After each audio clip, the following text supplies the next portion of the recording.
All right, here's a quick tip for you guys who are not experts at music theory and you kind of want to use like the key of something that you're hearing, or you just like the way certain notes sound in another song and you want to use some of those notes. You just like the way the key sounds and you're not really sure how to approach that with your lack of music theory knowledge. Well, here's a quick tip that should help with that. So what I've done here is I just dragged in a melody just from like my sample library, but you could even pull in from a song if you've got kind of a clean part where the melody or even the harmony will come across. And what we're going to do is drag that in. This is the part that we've got here.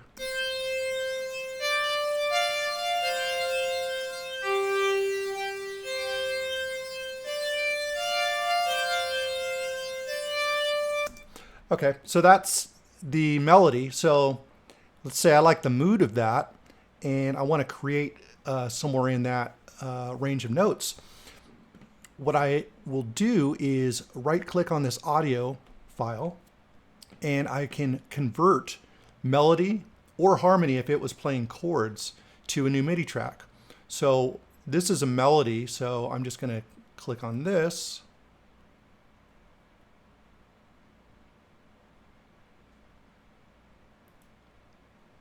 And now it's given me the notes for this part. So if I just turn this off,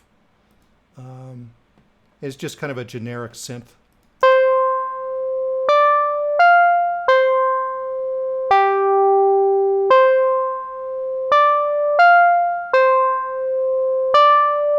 Okay, so now it's captured those notes pretty well. So now we've got this.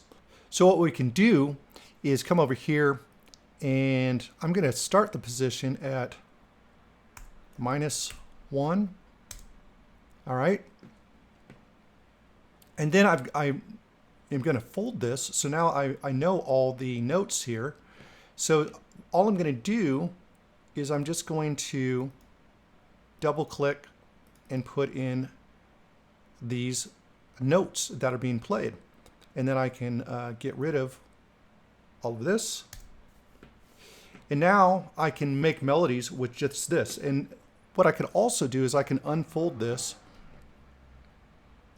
And for example, I know that G is one of the notes. So I could actually highlight all of this stuff. Let me just highlight all this. There we go.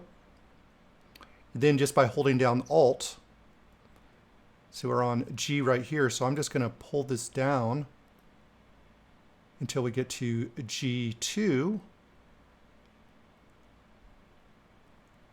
like so. Drop that, and then I'll do it once again. Drag this down to G1. And so forth.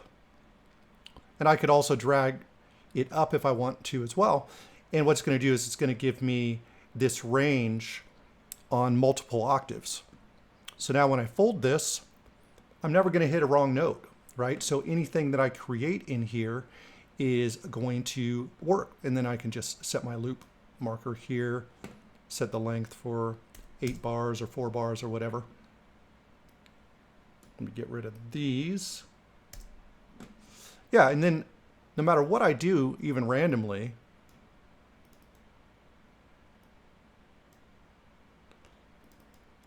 all of these notes are going to be correct.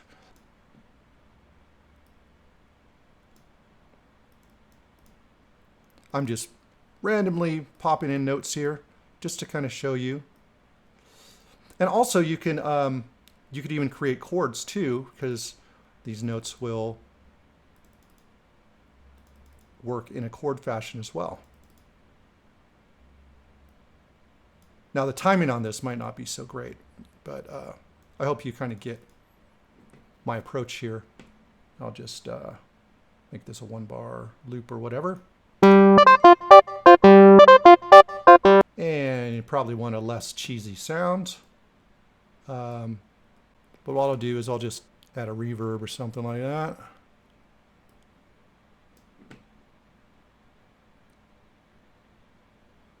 And maybe we'll drop in an echo as well.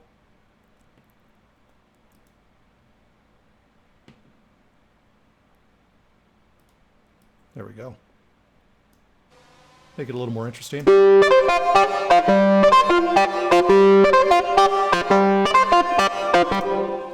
Like so. Then you could just really experiment without worrying about, hitting the wrong notes or what have you. So I hope that helps you create more interesting melodies and helps you create a little more freely and with a little less fear. So I hope that helps. Talk to you guys soon.